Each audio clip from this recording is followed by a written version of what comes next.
Well, here we go. The big one.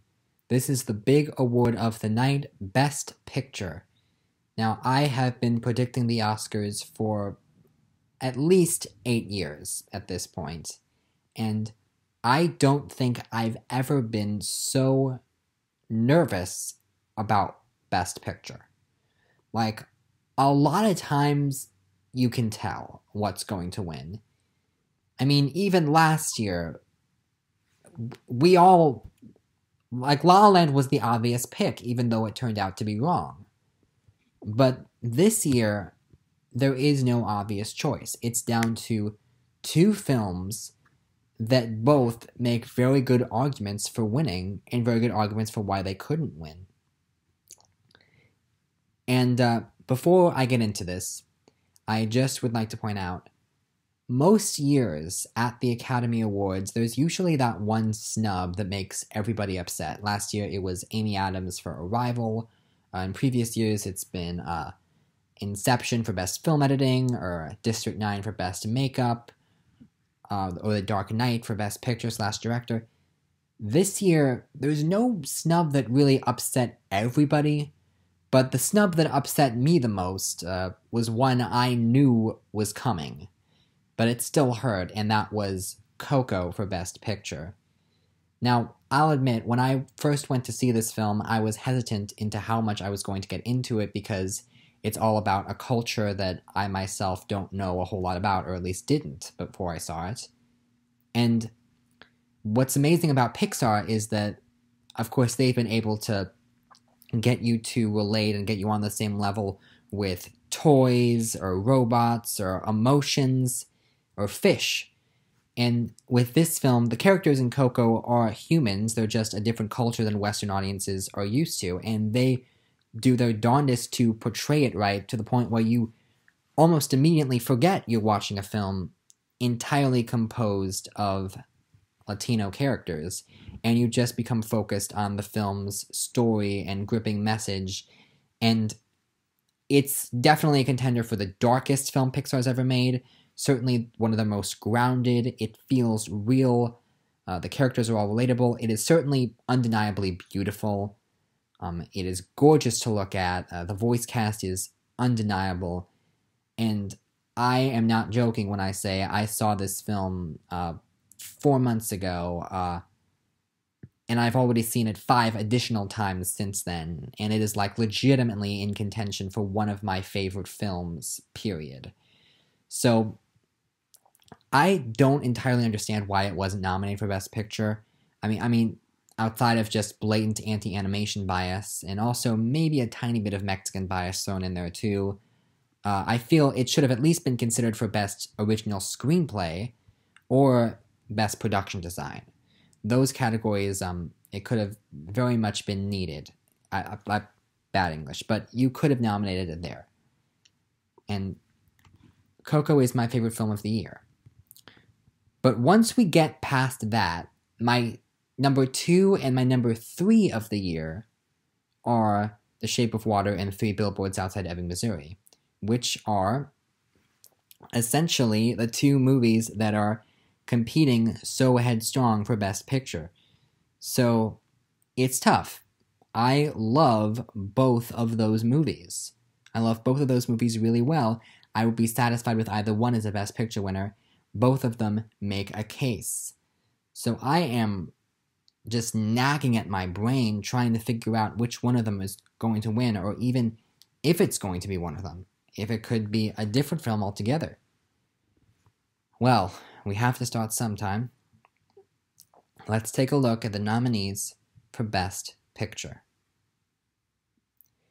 9th most likely to win is The Post.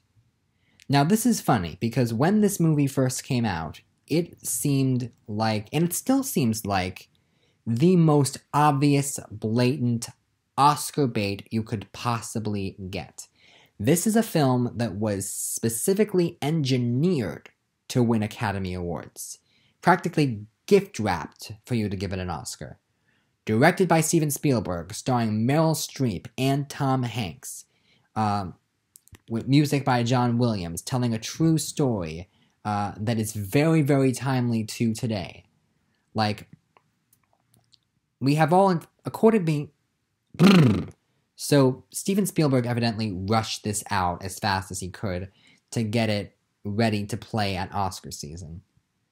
And it's not a bad film by any means, but it's a very paint-by-numbers film. Like, when someone's doing a paint-by-numbers thing and they're like, look, I drew a sailboat, isn't it pretty? You're like, yeah, but it's the same sailboat that's on the box cover. Like, it didn't surprise me anything, it just delivered the exact art that said you were going to get. So there's nothing to take away from The Post all that much. It's not a bad film. It is just exactly what you think you're going to get and nothing more.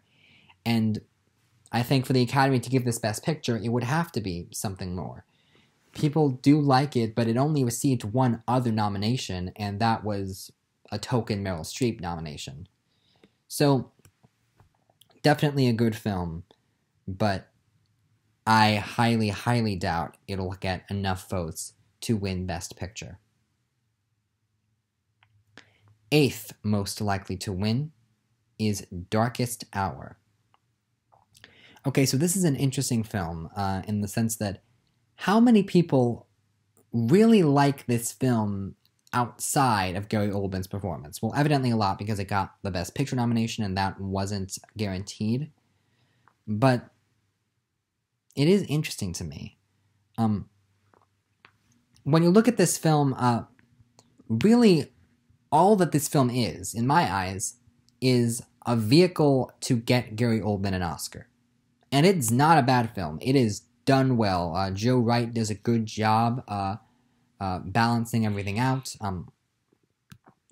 It's shot beautifully. It has some nice scenes. It's a good film, and if you like these kind of movies, fair enough. But it just seems so standard, again, by the numbers and paint by color. I don't really think it's going to win Best Picture because, again, it seems very, very basic. It seems, and it's not a bad film, and it's the kind of thing that a lot of Academy voters will want to vote for. But it just seems so old-fashioned, I guess is the word for it. And there's nothing really innovative about it. It feels like a film that you could have made 20 years ago. So, not a bad film by any means, but again, just not the kind of material that wins Best Picture. Okay, 7th most likely to win is Phantom Thread. So this nomination came out of nowhere, and it showed up very well. It got picture, director, actor, supporting actress, costume design, and score. And here's the thing. I will be very frank with you. I did not like this movie. And a lot of people didn't. A lot of people had massive issues with it. I don't know how it got nominated. It's a very, very divisive film. Like, there are some people that love it, but there are a number of people that just can't stand this movie.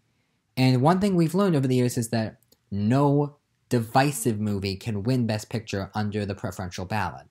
Like, the way that voting is done, like, some people will put Phantom Thread, like, right near the top of their ballots, and some people will vote for it at 9 or 8.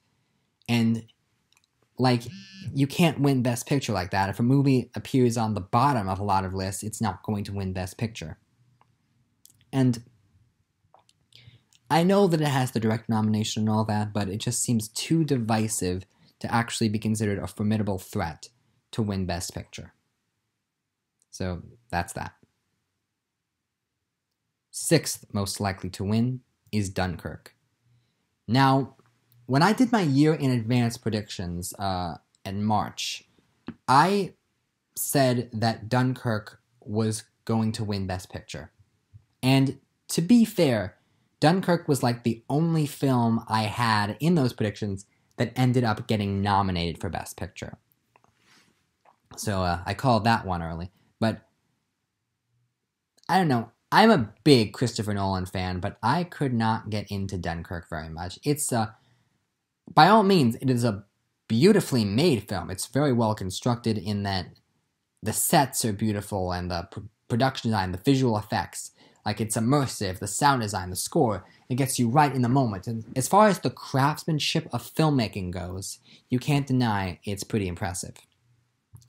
But I guess the reason I couldn't get into it is because Christopher Nolan decided that he wanted to structure the film in a very weird way, where he keeps cutting back and forth to different timelines, and it is not easy to follow that. And the fact that we're jumping back and forth in time kind of takes you out of the moment. The film is trying to be immersive. It's trying to be something like Gravity, where you feel like you are right there. But it just doesn't cut it, and because of the editing decision. And what's interesting is the fact that this film came out the same year as Darkest Hour, which also focuses on events that were happening at the same time. And those two films complement each other very well. They're very good, they're a great double feature. But as a result, both films, I forget the guy who said this, but he was like, both films feel like they're missing each other. The films are great together, but they're not, but alone, they feel like they're missing something. So if there was ever two films to ship, it would be Darkest Hour and Dunkirk. They're perfect for each other. I hope they do very well. But I can't imagine either one of those films actually winning the Oscar for Best Picture, because neither one of them are good enough on their own. Okay, down to the wire. Fifth most likely to win is Call Me By Your Name. Now, this film has a lot of support, mainly online support. A lot of people online go gaga over this film. They give this film a ton of votes. And it's a good film. It's a beautiful film. I understand that. But I don't know. The fact that it didn't get a director nomination, I think, is very telling. If this film had gotten a lot of serious precursors... Stupid yawning. It happened yesterday. It's happening today. But if this film had gotten more precursors and it had a director nomination, then it would be considered seriously in the win. It is considered the frontrunner to win the Best Adapted Screenplay Award. However, it is the only one of the Best Picture nominees to have an adapted screenplay, which is kind of funny in and of itself. But it's a good film, but I just think it would be so weird if it won. And don't take that the wrong way, because some people will be like, oh, because they gave it to a gay movie last year, they're not going to give it to a gay movie this year. Well, I mean, to a certain extent you can make that argument, because some Academy voters are going to be like, oh, old hat, and it shouldn't be old hat, and these are important issues that need to be talked about. But for the simple fact that it doesn't have a director nomination, and didn't get a lot of precursors, I don't know, like it doesn't have as much love as a Best Picture contender probably should. Like, if it's missing from directing and editing, you know you have a problem. Okay. Here we go. The final four. So, I apologize. These two films that are 3 and 4 are very much in contention to win Best Picture and should not be underestimated. Number 4 most likely to win is Lady Bird. So this film has something important. It has the Golden Globe for Best Picture Musical or Comedy. And that is a key factor. And in 2017, a lot of people have been saying, oh, it's the year of the women. This would be a good film to give the win to. It's a really sweet and nice story. The problem that I had with the film is that there wasn't much of a narrative.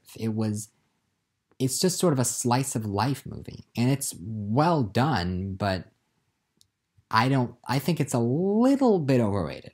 It's good, but there wasn't much of a narrative there. And to be fair, there wasn't much of a narrative in Call Me By Your Name, but for some reason that movie I enjoyed so much more. what is it with Timothy Chalamet and all these not much of a narrative films? So Lady Bird is good. Lady Bird is a very good film. To a lot of people. I'm sorry, I'm just getting distracted. I'm just rambling now.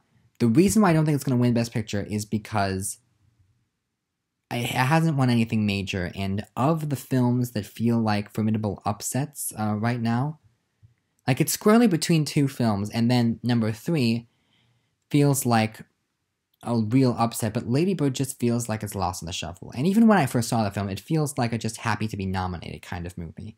The movie that gets nominations but doesn't win anything. And maybe Laurie Metcalf will win, or maybe the screenplay will win, but I find it a little bit hard to believe that the film itself could win Best Picture. Third most likely to win is Get Out.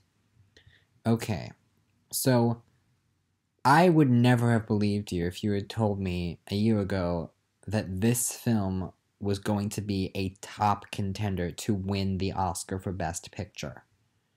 But indeed, it seems very likely. This is a very good film, and it's a very timely film, and chances are it's the film that most of the casual viewers who are just tuning into the Oscars, it's the one film that they will have seen. Now, the Academy is usually very good at nominating at least one movie that the masses are familiar with, and in this case it's Get Out. And Get Out is a very good film. The reason I don't think it's going to win Best Picture, 1 is a genre bias, and 2 because it hasn't won anything else major. Like, it didn't even win the Golden Globe for comedy. But I'm ranking it higher than Lady Bird, because I think that this film does have a lot of very strong supporters, and there's not a ton of people who actively dislike this movie. Like, most people absolutely love Get Out. And even people who think it's overrated still generally like it. Now, granted, some Academy voters have not even seen it. Some Academy voters just think, oh, that's so not Oscars. So I don't think it's going to win, but it is possible. Especially considering how number 2 and number 1 in this category are so neck and neck that there is the possibility of vote splitting. So keep your eye out for Get Out. I think there is a very real possibility that Get Out wins Best Picture at the Oscars, and I think that would be kind of cool to see. It wasn't my favorite movie of the year, but I did enjoy it for what it was, and I think it could be cool. With that said, I would be a little bit upset watching Get Out win Picture and not Director, seeing as how we've already had 12 Years a Slave and Moonlight do the same thing, filmed by a black director, wins Best Picture but not Director. I mean, come on, guys. This is the 90th Oscars and you still haven't given it to a black director. You don't need to rub the salt in the wound any further. I don't know. It's going to happen at some point, hopefully in the next 10 years. I don't know. Maybe it could be Black Panther. Ooh. But I don't know. Get Out is closer than I ever imagined it could be to actually winning this whole thing. But I don't think it's going to win. Okay. Here we go. The 2 films that are in top contention. 3 Billboards Outside Ebbing, Missouri, and The Shape of Water. One of these films has PGA, DGA, and Critics' Choice. The other one has SAG, BAFTA, and the Golden Globe. It is shockingly close. Like, I am gonna... Again, I've never agonized over Best Picture choice like this before. But I've done so much. And you know what? I'm not even gonna have a number 2 or number 1. I'm just gonna say what film I think is going to win the Oscar for Best Picture. Okay, here we go. The film that I think is going to win the Oscar for Best Picture of 2017 is Three Billboards Outside Ebbing, Missouri. Yes, that is my final prediction. Three Billboards Outside Ebbing, Missouri. And the reason I'm going to predict Three Billboards is because The Shape of Water, for everything it has, it's missed out on one thing very, very important. A SAG Ensemble nomination. Last year, when La La Land missed, we all said, oh, well, that doesn't matter. I mean, there's only two people in the movie, really, so it makes sense that it would miss. But it doesn't matter. I mean, it's gonna win Best Picture. It's gonna walk away. It was the easiest sweep ever. 14 nominations. It swept the Golden Globes. It was winning everything. It was literally the biggest contender ever, and then it lost. And no one is entirely sure what happened. The only thing that makes sense is the SAG stat. The SAG stat is very, very important. That was the one year we all thought the SAG stat was going to be broken, and it wasn't. Now, Three Billboards also has a stat, the director stat. It's not nominated for Best Director, and in the 89 years that they've been doing this, only 4 Best Picture winners were not nominated for Best Director, and it seems crazy. But one of the instances was Argo, and that's fairly recent. Last time that the SAG stat was broken was the only time SAG stat was broken, and that was with Braveheart in 1995. And, I mean, we know what it's like to give a film Best Picture without a director nomination, because it happened. And it's shown that this kind of thing does happen. And Shape of Water, at least with La La Land, you could make the argument that it won Best Picture. With that film, you could say, oh, well, there were only 2 people in the movie. It was Ryan Gosling and Emma Stone, and everyone else was just background noise. So it makes sense that they wouldn't nominate the ensemble. With The Shape of Water, that film is about Sally Hawkins, Doug Jones, Richard Jenkins, Octavia Spencer, Michael Shannon, Michael Stuhlbarg. Like, all big names. You could have nominated that for ensemble, so why didn't they? Maybe because the film doesn't have as much support as it should. Maybe because it's a fantasy. They've only given a fantasy the Best Picture Oscar once, and that was for Return of the King. And even then, we all knew that was winning Best Picture, like, a year in advance. Like, it was locked.